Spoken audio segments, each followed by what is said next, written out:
Good morning students. हम पढ़ रहे थे अपना पाठ 2 वर्णमाला। वर्णमाला में हमने अब तक पढ़ा वर्ण क्या होते हैं। जिस ध्वनि के और अधिक टुकड़े नहीं किए जा सकते उसे वर्ण या अक्षर कहते हैं। ये भाषा की सबसे छोटी इकाई है। अब वर्ण के प्रकार। वर्ण 2 प्रकार के होते हैं, स्वर और व्यंजन। स्वर जिन वर्णों के उच्चारण में किसी दूसरे वर्ण की सहायता नहीं लेनी पड़ती और जिनका प्रयोग मात्रा के रूप में किया जाता है उन्हें हम क्या कहते हैं? स्वर कहते हैं। देखो, स्वर जब हम उच्चारित करते हैं, किसी भी स्वर का उच्चारण करते हैं, तो जब तक आप उसको बोलना चाहें आपके मुख से स्वर की ही ध्वनि निकलेगी। जैसे आ, इस तरह से अगर आप बोलेंगे तो स्वर की ही ध्वनि आएगी। क्यों? क्योंकि ये किसी दूसरे वर्ण की सहायता नहीं लेते, है ना। ये स्वतंत्र रूप से बोले जाते हैं। लेकिन व्यंजन में क्या होता है?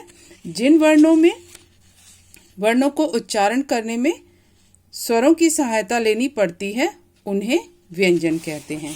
देखो, प्रत्येक व्यंजन में स्वर मिला होता है। और कौन सा स्वर मिला होता है? अस्वर मिला होता है। कैसे पता चलेगा? अगर आप क को ज़्यादा देर तक उच्चारित करेंगे, क, तो क में से अ की ध्वनि आएगी। स्वर कौन सा निकल रहा है? अ बाहर आ रहा है। तो अ इसके साथ मिला हुआ है, यानी कि स्वर मिला है व्यंजन के साथ। इस वर्ण के साथ स्वर मिलके व्यंजन बना रहा है। तो जिन वर्णों के उच्चारण में स्वरों की सहायता लेनी पड़ती है उन्हें हम क्या कहते हैं? व्यंजन कहते हैं। अब सभी स्वर और व्यंजन एक विशेष क्रम में लिखे गए हैं। सही क्रम में लिखे गए वर्णों के समूह को वर्णमाला कहते हैं। स्वर और व्यंजन को हम सही क्रम में लिखते हैं और यही जो सही क्रम होते हैं वो वर्णों के समूह को, उन वर्णों के समूह को हम वर्णमाला कहते हैं। ठीक, अब क्या है? यहाँ देखिए, स्वर के बिना हलंत लगाकर, स्वर के बिना व्यंजन हलंत लगाकर लिखे जाते हैं। स्वर के बिना व्यंजन हलंत लगाकर लिखे जाते हैं। अगर यहाँ व्यंजन है, इसमें से स्वर बाहर आ गया तो स्वर निकाल दिया जाएगा इसमें से, तो क्या होगा? वर्ण आधा रह जाएगा। जब हम स्वर बाहर निकाल देंगे व्यंजन में से तो वर्ण आधा रह जाएगा, यानी कि क के नीचे हम हलंत लगाकर इसे बताएंगे। हलंत लगने से वर्ण आधा हो जाता है।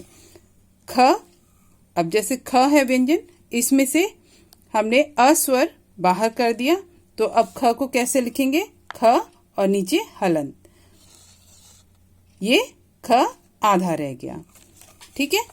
अब है स्वर और व्यंजनों के अतिरिक्त भी कुछ वर्ण होते हैं, जैसे अंग जिसे अनुस्वार कहते हैं, अ जिसे अनुनासिक कहते हैं और अ जिसे विसर्ग कहते हैं।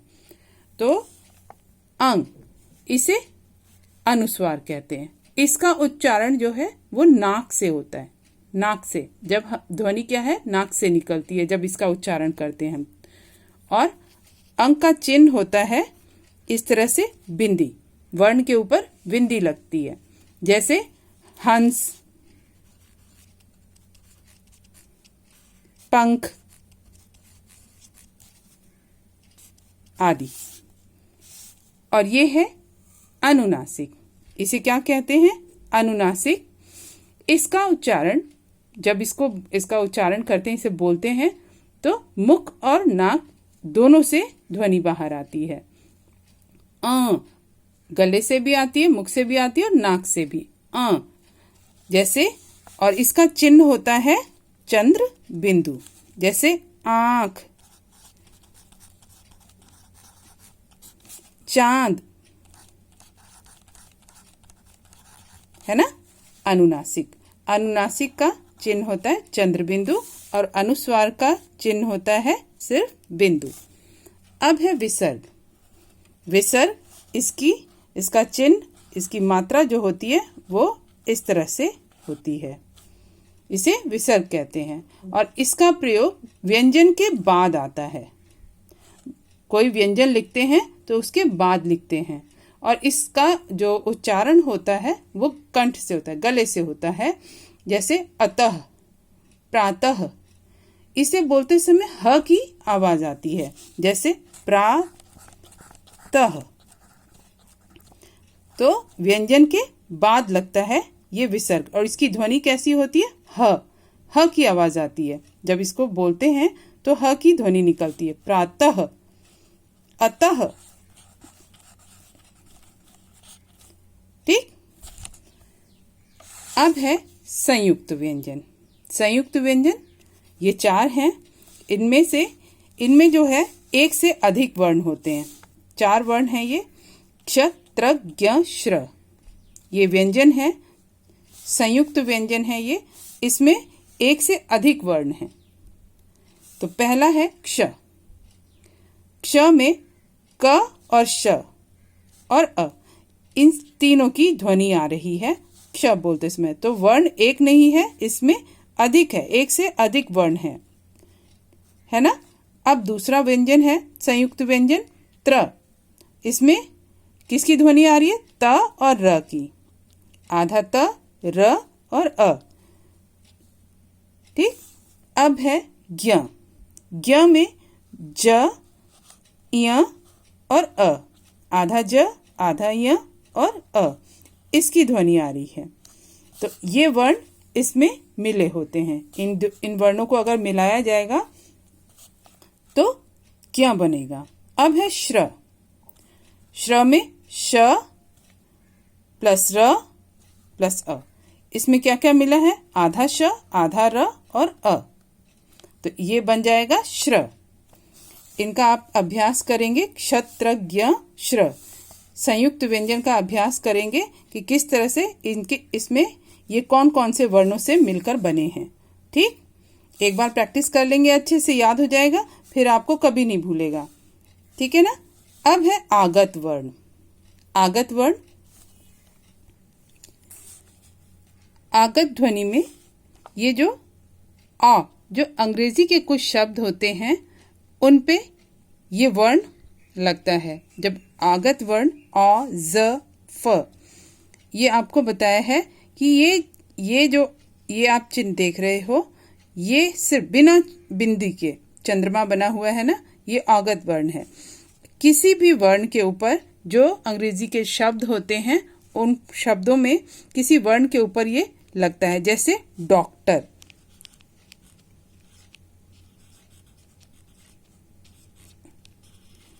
डॉक्टर, बॉल, अगर इस पे हम बिंदी लगा देंगे तो क्या बन जाएगा? डॉक्टर। और बाल, तो ये नहीं करना है हमें। न तो ये आ होता है और न ही ये ओ होता है, इसका उच्चारण होता है आ। Doctor, ball. ठीक। ये आगत वर्ण होते हैं। अब है यहाँ पर ज के नीचे जो ये बिंदी लगी है, ये भी आगत व्यंजन है। ये क्या है? इसमें देखिए, आप सिंपल पढ़ते हैं ज के नीचे अगर बिंदी लग जाती है तो इसका उच्चारण हो जाता है ज। जरा, जरूर, है ना। अब है फ का जब हम उच्चारण करते हैं फ और फ में नीचे अगर हमने बिंदी लगा दी तो फ बन जाता है। फ बोलते समय दोनों होंठ मिल जाते हैं। उच्चारण करते समय फ को बोलोगे तो दोनों होंठ मिल जाएंगे, लेकिन फ बोलोगे तो नीचे वाला होंठ और ऊपर वाले दांत ये दोनों टच होंगे। ठीक है, बोल के देखना। फ और फ दोनों अंतर है। ज जो सिंपल ज है, लेकिन उस बिंदी लग गई उसके नीचे नुक्ता, आगत वर्ण में उसका उच्चारण हो जाएगा ज। ठीक। तो ये ध्यान रखिएगा, जब आप इस तरह से कोई भी शब्द आएंगे तो उनका उच्चारण आप सही ढंग से करेंगे। ठीक है ना। चलिए अब जानते हैं जानने की बारी। क्या है जानने की बारी? जिस ध्वनि के और अधिक टुकड़े नहीं हो सकते उसे वर्ण कहते हैं। वर्ण भाषा की सबसे छोटी इकाई है। वर्ण 2 प्रकार के होते हैं, स्वर और व्यंजन। तो आज हम यहीं तक अपना पाठ करेंगे। पाठ हमारा कंप्लीट हो गया है और इससे संबंधित जो अभ्यास कार्य है वो हम अगली वीडियो में जानेंगे। तब तक ये जो आपको मैंने आज पढ़ाया है इसको सही उच्चारण के साथ पढ़िए, लिखिए, समझिए और करिए। ठीक है, करके याद करो।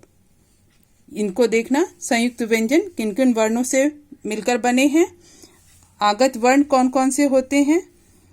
ठीक है, इन सब को आपको पढ़ना है और याद करना है। सही उच्चारण के साथ पढ़ना है और याद करना है। ठीक।